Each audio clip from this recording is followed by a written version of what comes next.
So the World Club Championship started, in my mind, 25 years ago when, as I said, I was thinking about new events and new ideas. Amateur golf is the backbone of the game, it's the foundation of the game, and the oldest form of golf is clubs playing against clubs in club competitions, whether it's Muirfield playing Prestwick or the old days 250 years ago. But in order to do this event and make it have meaning, it had to have an invitation list that had credibility. So Golf Magazine, for as long as I can remember, has been the foremost authority in the top 100 golf courses in the world. And others do rankings, but there's no question Golf Magazine is the one that's respected in the great clubs. So I thought of the idea of going to Golf Magazine, which I did, and they agreed that I could utilize their list as the invitation base. I put together a committee, and lo and behold, in 2002 we had our first ever World Club Championship in 9 Bridges in Korea to open the golf course. And it was really going to be a one-off event. But it was so successful and there was such camaraderie and friendship and competition that we decided together, the developer and the owner and the visionary for 9 Bridges in Jeju Island in Korea, and myself, that this really had a future. And thus here we are, 13, 14 years later, having played the event in China and the United States and Mexico, still got a great partner with Golf Magazine. Of course, our broadcast partner is Golf Channel in the United States. We work with Sky Television in Europe, and we invite 24 teams from 14 or 15 different countries.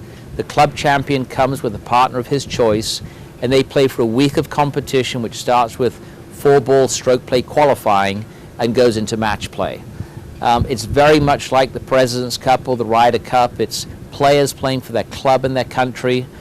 They get treated like professionals for the week with the caddies and the television interviews and the makeup and press releases and press room interviews after. There's a lot of nerves because they're not used to playing in high-level competition like this. But what's also interesting is that the young man that won the event last year with his partner came from Oakmont, where the US Open will be next year. He finished the event and turned pro the next week.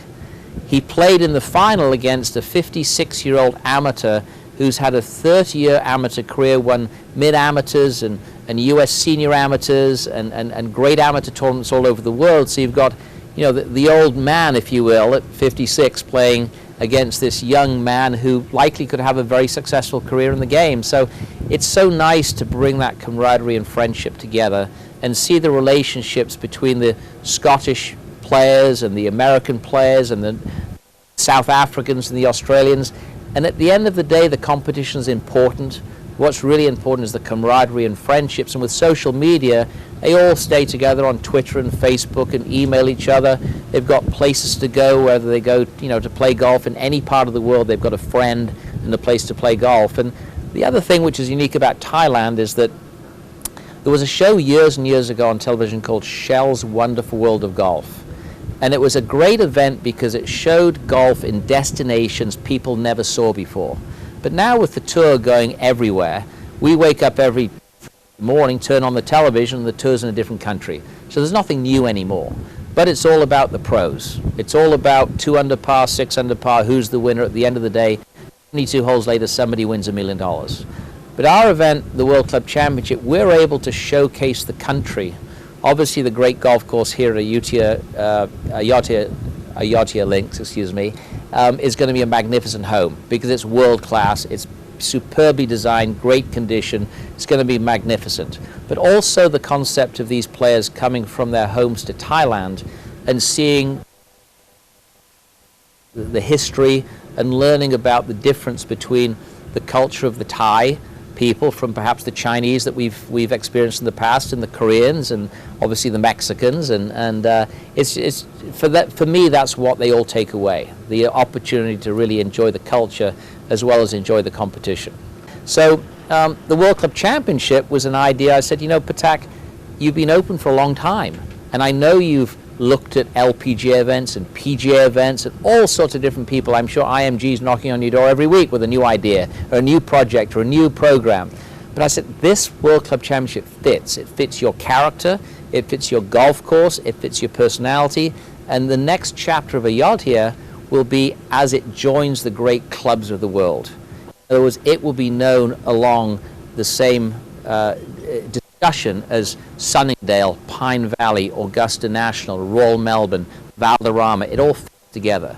And to me, the concept of having a classy amateur event here just is like and honey. It just fits so beautifully together.